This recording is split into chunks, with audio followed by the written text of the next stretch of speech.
ஓம் நம சிவாய சிவாய நமகா சிவே சிவ சிவ சிவ. ஓம் நமோ நாரத நாராயணாய நமகா. நாளை 29/6/2026 பராபவ வருஷம் ஆணி மாதம் 15ஆம் தேதி திங்கட்கிழமை, பௌர்ணமி கூடும் திங்கட்கிழமை.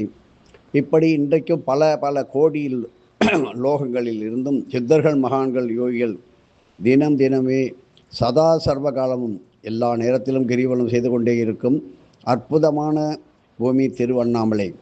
ஸ்ரீ ஆஞ்சநேயர், ஸ்ரீ அகஸ்தியர் போன்ற சித்த தெய்வ அவதார மூர்த்திகள் அவர்கள் கூட ஏதேனும் ஒரு ரூபத்திலே தினம் கிரிவலம் வந்து கொண்டு இருக்கின்றார்கள்.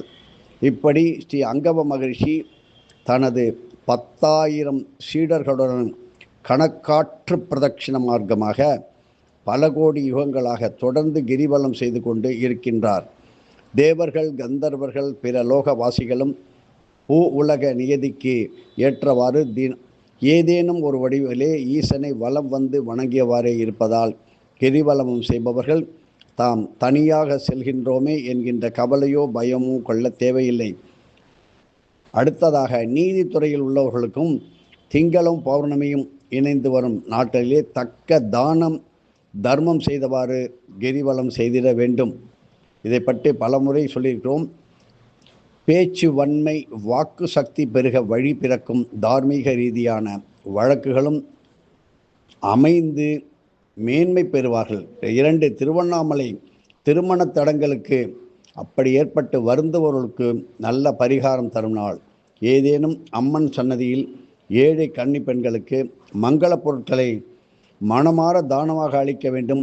நற்பலன்கள் மிக வேகமாக கிடைக்கும். ஸ்ரீ பிரம்மா இத்தகைய திங்கள் கூடும் பௌர்ணமி நாளிலே பல யுகங்கள் திருவண்ணாமலையாரை கிரிவலம் செய்ததால் தான் ஸ்ரீ சரஸ்வதி தேவியை மணக்கும் பாக்கியம் கிட்டியது.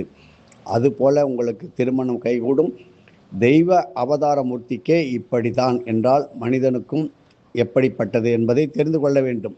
திருக்கணித முறைப்படி நடப்பு பராபவ வருஷம் ஆணி மாதம் 15ஆம் தேதி, ஆங்கிலம் 29/6/2026 காலை சூரிய உதயம் முதல் நள்ளிரவு 5:26 முடிய திங்களுடன் சேர்ந்து பௌர்ணமி வருகிறது.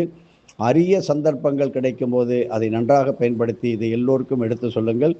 மேலும் விளக்கங்கள் பெறுவதற்கு 9488765504. எதுவும் என்னுடையதல்ல, அனைத்து உடையதே அருளால் அருணாச்சலா.